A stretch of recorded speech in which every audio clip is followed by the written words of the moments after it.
Hey guys, what's up? I'm Noah, this is Analog Resurgence, and today I'm talking about medium format photography film.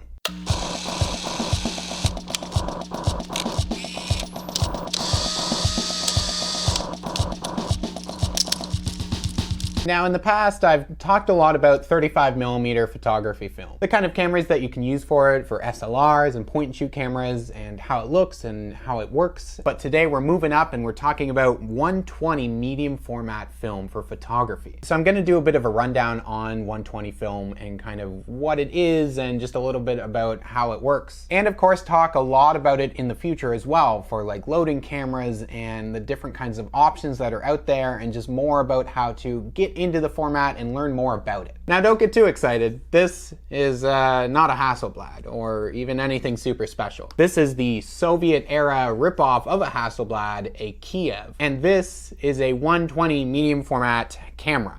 So let's talk a little bit about 120. First of all, 35mm is 35mm. 120 is not 120mm. 120 has nothing to do with the size of the actual film. See, medium format film, and 120 specifically, was introduced in the early 1900s. Very early days of people being able to get into photography even if they weren't professionals. Kodak introduced it along with the Brownie cameras that they were making and marketed it towards amateur photographers. Because before that, of course, if you wanted to take a picture, then a lot of it usually involved doing so on plates or in very large format, and you needed to have very large cameras. But introducing what was called roll film and smaller cameras allowed it to become more tailored towards amateurs being able to take their own photos. So the film for these cameras was introduced as roll film, and it's film that comes on a roll. And 120, again, is only called 120 because around that time, film formats were being numbered sequentially, and 120 was just the next number in the order that they were numbering. End of the 1800s and into the early 1900s, there were a bunch of different roll film formats along with 120. And it was a long time before 120 kind of won out as the predominant medium format version of this film. There were a bunch of other roll films that were similar to 120, but all had slight differences in terms of sometimes the size or the type of spools and the cameras that they could be used in. You had formats like 116 film, which was 70mm wide and larger than 120 film. You had 616 film, which is like 116 film, but just on a different spool. You had 127 film, which is bigger than 35mm, but smaller than 120. And there was also 620 film, which Kodak introduced later on, and is 120 film sized, but on different spools that were meant to kind of only be used in Kodak branded cameras. So there's a lot of really early obscure roll film formats that many of which are not being made anymore today. But 120 film still is. Now I've also talked about 620 film on the channel previously as well. 620, like I just mentioned, is like the same kind of film as 120, but it came on slightly different spools. These metal spools that are just a little bit thinner than the plastic spools that 120 comes on. And 620 cameras like this old Kodak Dual Flex here would only take 620 spools. Now you can use 120 film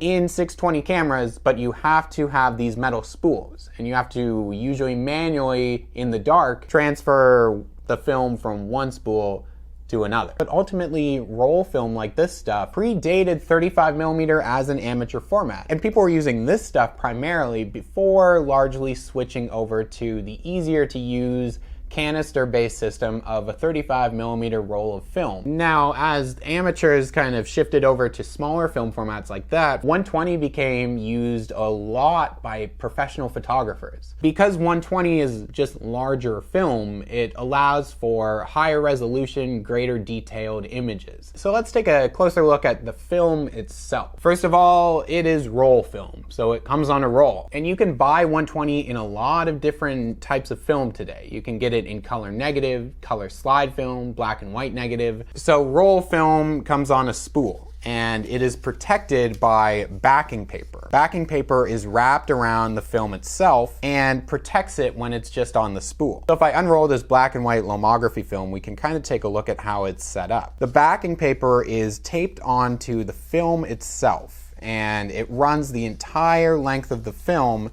and then has a little bit on the other end once the film is finished up. Now, of course, by doing this, I have ruined this film. You can't do this. Once it's been exposed to the light, it's toast. Now, the backing paper on 120 film also contains guide numbers so you know which exposure number you're on when you're shooting your pictures. And the majority of medium format cameras out there will have a little window in the back of the camera where the film is loaded so you can see this number displayed on the backing paper. Now, one of the big things about medium format is that the number of exposures that you can get onto one roll of film is defined entirely by the kind of camera that you're using. See, primarily for 35mm, you can buy rolls in 24 exposures and 36 exposures, which means that you can fit 24 or 36 images onto one roll. And that's just based on how long the film is, because most 35mm cameras take a standard sized frame. 120 cameras, though, have the ability to take different sized frames based on the camera that you use. So this Kiev, for example, is able to take a 6x6 square frame on the film when I'm shooting it in this camera's magazine. But there are a variety of different sizes that you can shoot on roll film like 120 when you're shooting it in different cameras. Now, two of the main styles of medium format cameras out there are ones like this Kiev, which is an SLR. So if I look through the viewfinder, you can see through the lens at the front here, and it will take magazines for the film as well that attach. So you can load it up, you can swap them around, and that's how you shoot the film through these cameras. Now, this is a 620 camera, but it's similar in the way to 120 cameras that are called TLR. And TLRs mean twin lens reflex cameras. So they have not one lens, but typically two. And this is a cheaper, older 620 camera, but you can get high-end TLR cameras like the Rolleiflex for 120 film. And you're not seeing through the lens when you're framing and focusing your image. You're actually seeing through the top area here on your camera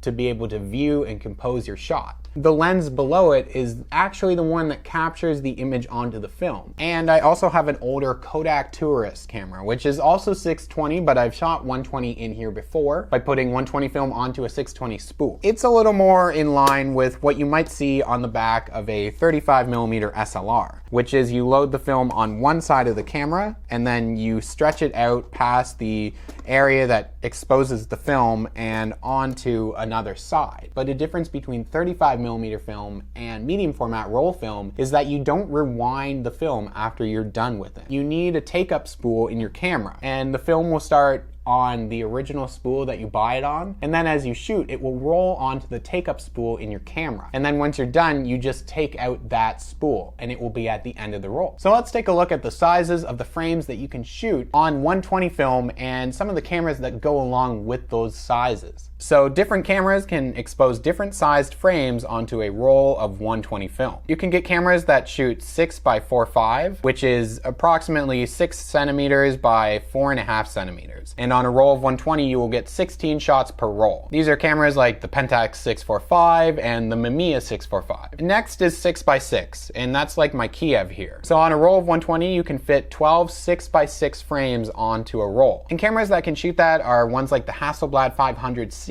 and the Rolleiflex. After that is 6x7, and you can fit 10 shots of 6x7 exposures onto a roll of 120. These are cameras like the Pentax 6.7 and the Mamiya RZ6.7. Then there is 6x9, and you can fit 8 shots of 6x9 exposures onto a roll of 120. Cameras that can shoot 6x9 are usually quite large, and something like that would be a Fujica GW690, or even this cheaper Kodak Tourist 620 camera that I have here. Now, above those more common and kind of standard frame sizes for your 120, you can also shoot panoramic frame sizes with special higher end cameras onto roll film. You can shoot 6x12 sized exposures, and on a roll of 120, you will only be able to shoot 6 shots onto the entire roll if you're shooting 6x12. And a camera like that would be the Linhof Technorama 612. Then even higher than that is the 6x17. And on a roll of 120, you can fit 4 shots of 6x17 exposures. And you can do so with a camera like the Fuji GX617. And then even past that is a 6x24 sized exposure. And on a roll of 120 film,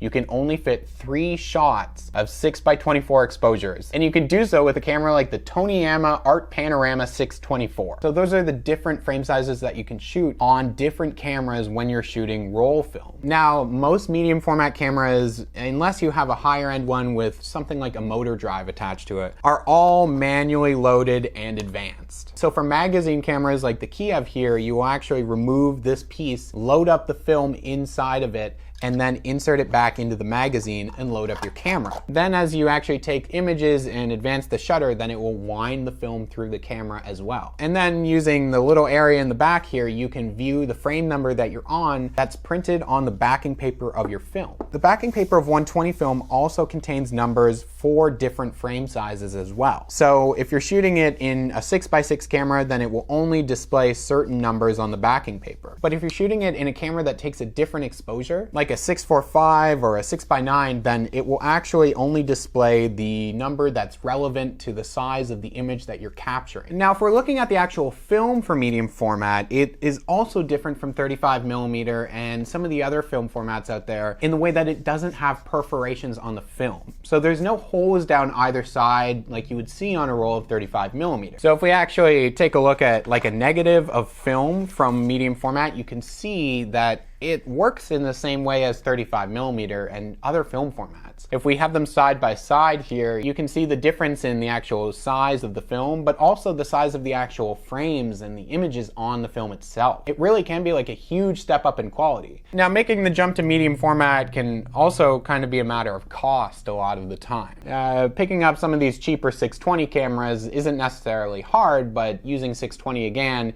is pretty awkward if you don't have the ability to just buy film that's been rolled onto 620 spools already, which you can buy from places like the Film Photography Project. Or trying to get some of these metal spools and trying to have a dark space to be able to transfer the film from 120 to 620 can also be pretty awkward. So 620 is not necessarily the best choice for getting into medium format for the very first time, but for medium format, it is a little more expensive if you're getting into full-on 120 cameras. Really popular ones like Hasselblads and Mamiyas and Rolleiflexes and the bigger Fuji ones are quite expensive, and there's a lot that can go along with those cameras as well. You can get cameras that not only have different magazines for different sizes of film exposures, but ones that can also take things like 3¼ by 4¼ peel apart instant film that used to be manufactured by Polaroid and Fuji. And cameras like a Mamiya press can also give you the ability to shoot a bunch of the different sizes of the exposures, all by just using different masks on the back that they have for the film. And you can even get just medium format roll film holders for 4x5 large format cameras, which I will talk more about in the future. Now, there are some cheaper options out there. Cameras like Holgas, which are plastic and cheaper and are more easily available for beginners to kind of get into shooting roll film and get some experimental or lo-fi results with cameras like that. Things like that aren't necessarily going to break the bank, but they also aren't going to give you really professional grade results. The Kiev here is clunky and awkward, and is definitely a product of its time in comparison to the much higher qualities of the Hasselblad cameras. But it has some nice lenses, and I've been able to get some really nice results with it. And even this would be a decent little introduction for getting into medium format and being able to get good results. It's also really important to note that a lot of these medium format cameras do not have built-in light meters. Some of them can get special light meter attachments in order to kind of help you out, but it's different from like a 35mm SLR that has like a built-in light meter all the time, or a point and shoot camera for 35 that will be able to automatically do exposure. So that's when using a handheld light meter really comes in useful. And I've also talked about that previously on the channel, but these things are really useful to have if you're getting into medium format. Now, I've also previously on the channel talked about 220 film as well. And 220 film was previously manufactured as 120 film that is twice the length. But as of 2018, nobody is really manufacturing brand new 220 film either. For me, shooting 120 is always a really nice change up when I'm kind of been shooting a lot of 35. And I really like shooting 120, and I